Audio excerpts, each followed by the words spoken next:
How you doing? Good to have you back. I'm going to call this chord thinking, and because it makes me think, and I hope it makes you think too, about how chords are spelled and how chords sound. Not so much, like the nomenclature of the number system and so on, but more what we're focused on is what these sounds are like the 2 chord and the 9 chord is what we're talking about today. Okay. So where do those numbers come from? Let's start with a C major scale. 1, 2, 3, 4, 5, 6, 7, 8, 9. Okay, so C, D, E, F, G, A, B, C, D. There's the 9. Okay, the C major chord has a 1, a 3, and a 5. That's what makes a C major chord. Okay. In each one of those notes of a C major chord has a related tension. Meaning that a tension means that we want to resolve that, or it asks to be resolved. The best example is the 7th. That's the very unsatisfying, right? What you want to hear is...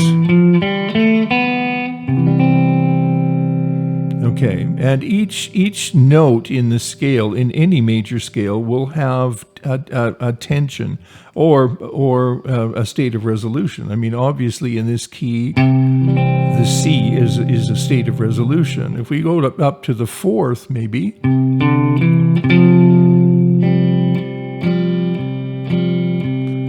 that's pretty tense, right? And what it wants to do is fall, and there's the resolution, right? Suspension, resolution. Okay, but what we're talking about today specifically are the 2 and the 9. How are the 2 and the 9 related? Well, the 2 is a D, C, D, and the 9 is a C, D, E, F, G, A, B, C, D. 1, 2, 3, 4, 5, 6, 7, 8, 9. So they're both the 2 and the 9 are the same note, right? But they have different functions in terms of chord spellings and chord sounds. So let's listen to the 9 in terms of its tension.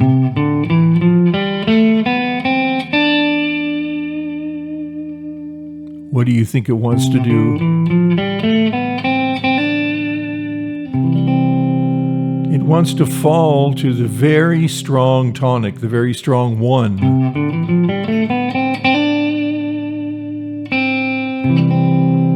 As does the 2.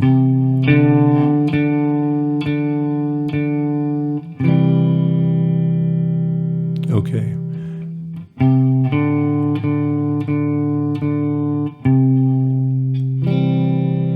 So the tension in the 2 and the 9, they want to fall there to the 1, to the tonic of the key, to the tonal center, and they want to resolve in that direction. When we refuse to let them resolve, we get tension within a chord, right? So if we go back to that C chord, and now we imply or add, let's use the word add.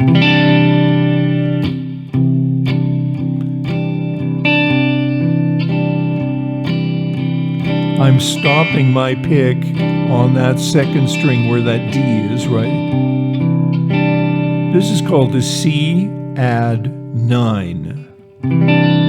Because we've taken a full triad of C, E, and G, and we've added the 9th against that triad, and that D is holding a whole bunch of tension, but we're keeping that tension there deliberately because it sounds cool.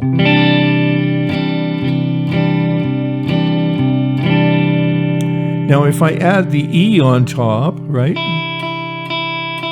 See, I've already got an E in the C chord, and I could add that E on top as well. It buries that tension, that tense D a little bit, but check it out.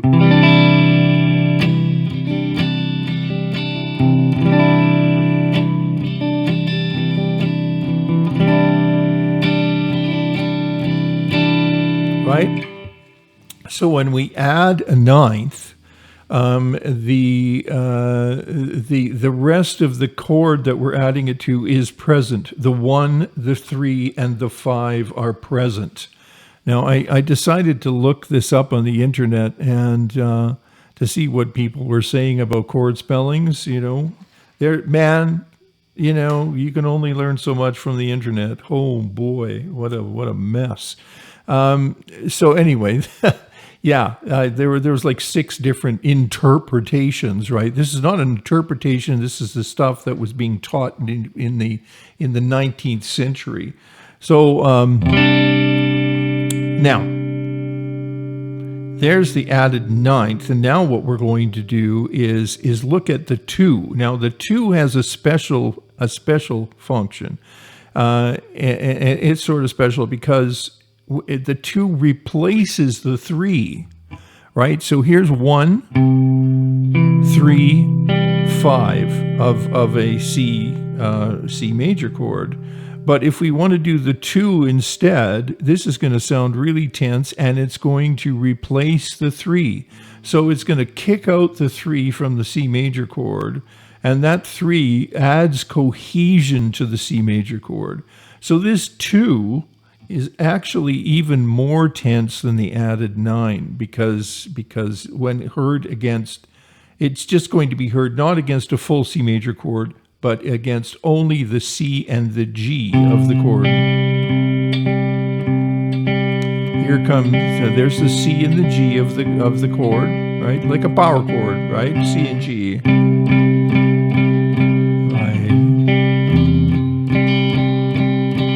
And here's the 2.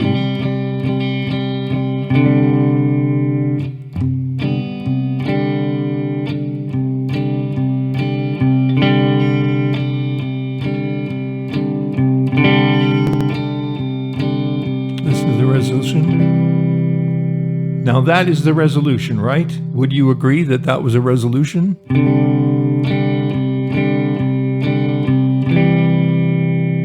Yes. Of course it's a resolution. I could go from the suspension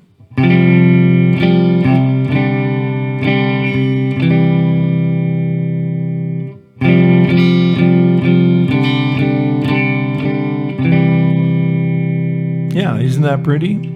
But over and over again I hear this I hear this called a suspended 2. So now this is a suspended 4th. There's the 4. It's suspended. It's held up over the 3.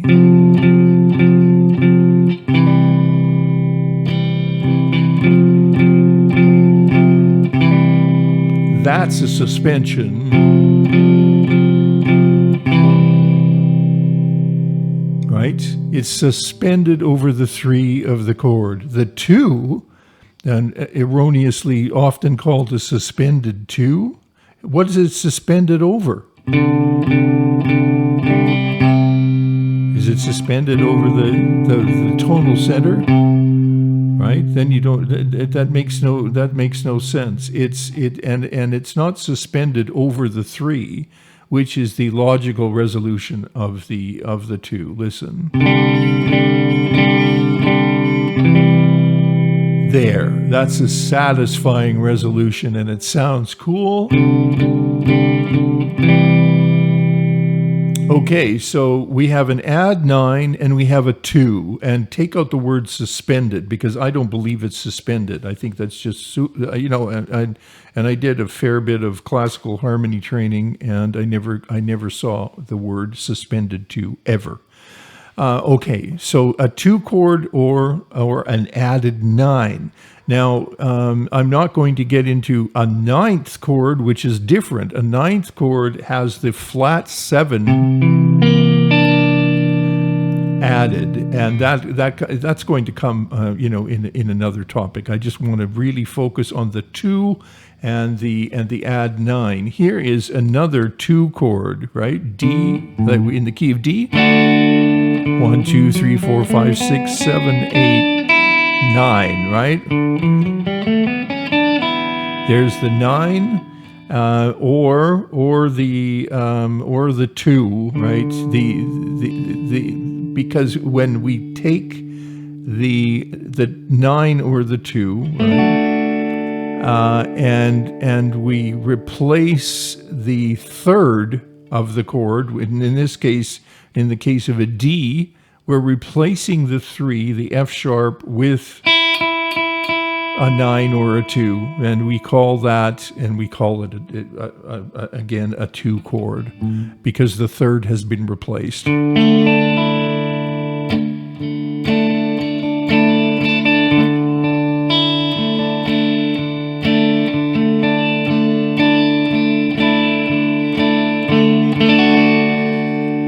Sus, 2,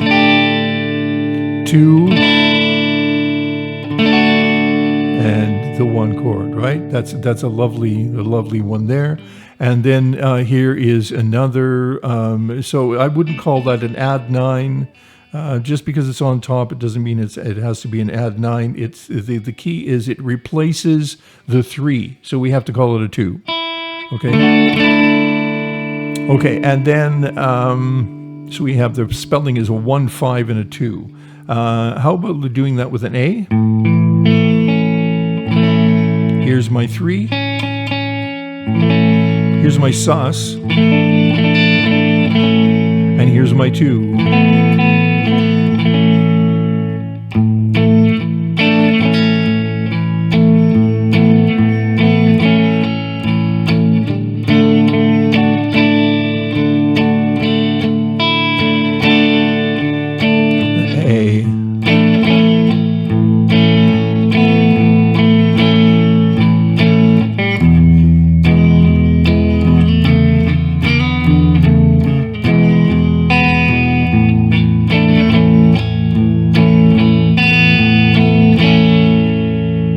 Okay, sus, A, 2, because it replaces the 3, and then the 1 chord, the A chord, and the key of D, the D chord, sus, 2, and then, yeah, right, very, very common sounds. And let's do something with a G. How about that? Here's G chord, right? I'm not using a picture. Here's my bass note, and here's 3 notes of a G chord, and here's a sus, and then here's the 2. That's nice.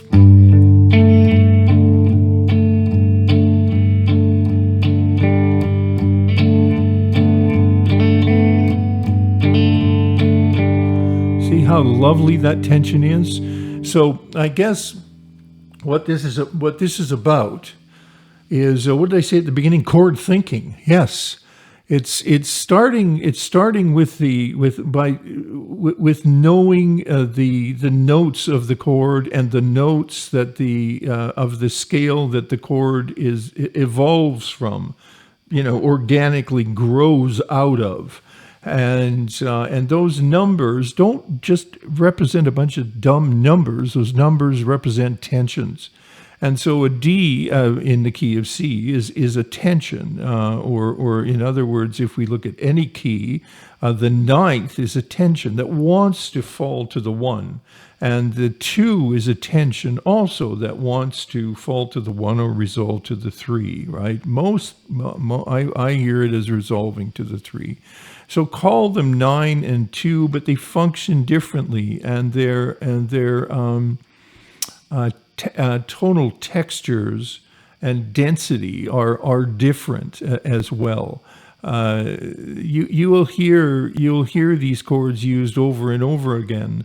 And if you want to get away, if you're one of those who, still doing sort of the, the cowboy chord kind of thing, try starting to alter those chords, those chord templates that you're used to playing, and you may have learned them as pictures, which is not a great idea, but it seems everyone does it at the beginning. And start to alter those sounds, and ask yourself, do you like these sounds, and what do you like about them, and when do you want to play them? You don't have to take a sound like that and just lean on it forever, right? Duration is a big deal, right? How about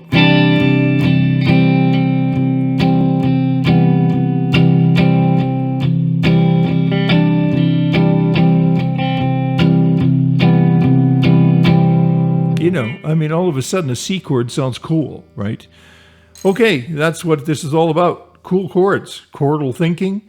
And I'd like you to think about that. I'd like you to try some of these ideas out, and remember that chords come from scales, and chords have spellings, and they have functions. Those are two different sets of numbers. Okay, thanks for dropping by.